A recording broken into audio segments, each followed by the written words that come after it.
خسته نشی اینقدر به من نگاه کردی بابا؟ آدم که از تماشای فرشته ها خسته نمیشه. برو دخترم، مامانت تو کوچه منتظره. برو. بابا شما مامان بدت میاد؟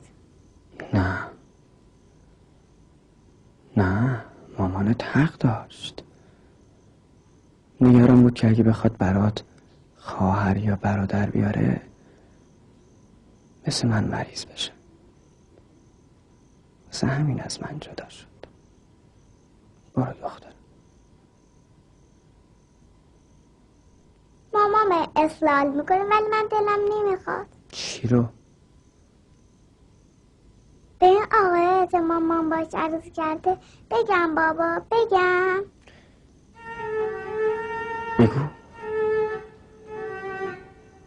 بگو بابا. حالا دیگه برو، دیر شد.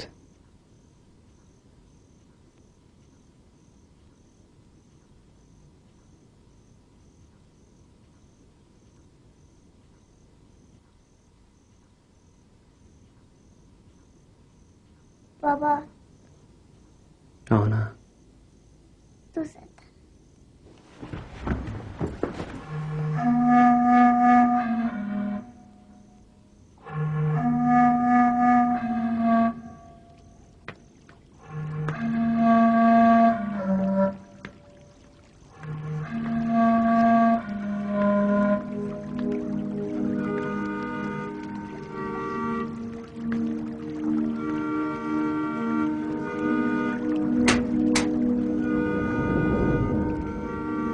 خیالت راحت شد؟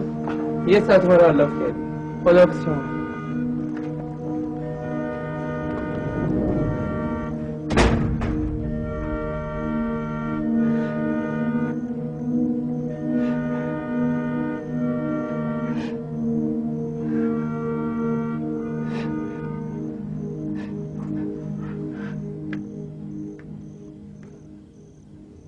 شربتتو خوردی مسلم جان؟ بله، شما نگران نباش. برو بخواب، خسته شدی. الهی مادرت بمیره برات. ای کاش میمردم و همچین روزایی رو نمیدیدم. ای کاش میمردم.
این پوتینا رو چرا دستت گرفتی مادر؟ این لباس ها رو چرا پوشیدی؟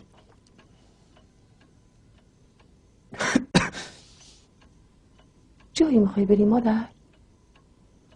با بچه ها قرار دارم. با بچه ها؟ این موقع شب؟ من نمیتونستم از بیمارستان بیام بیرون. بچه ها که میتونستم بیام ملاقاتم. آخه این بچه ها فکر مریضی تو رو نکردم که نصف شب باهات قرار گذاشتم. اگه یه وقت حالت به هم خورد من چه خاکی به سرم بریزم؟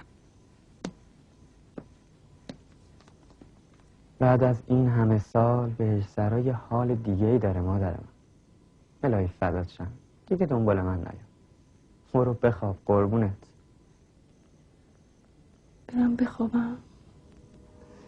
یعنی فکر نمی کنی که دل مادر پیرت بعد از 4 ماه دوری به همین یه شب خوش بود؟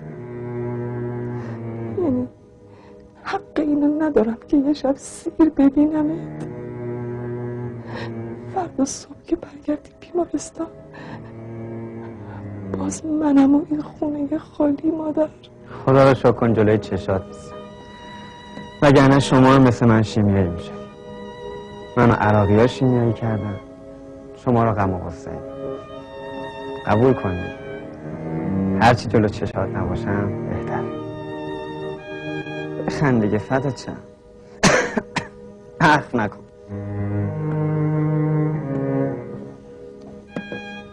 وقت اذان صبح خودم میام برای نماز بیدارت.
برادر خوابالو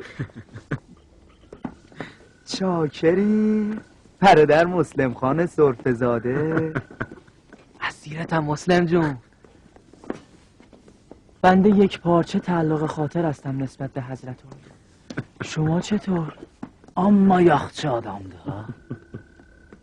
میبوسم اون محاسن سیم ظرفشویتون. این که نشد که مسلم جون. همیشه خدا دیر دست الحاق میدی، اما وقتی هم که دست میدی همچی مردونه‌شو میدی. تقبل الله.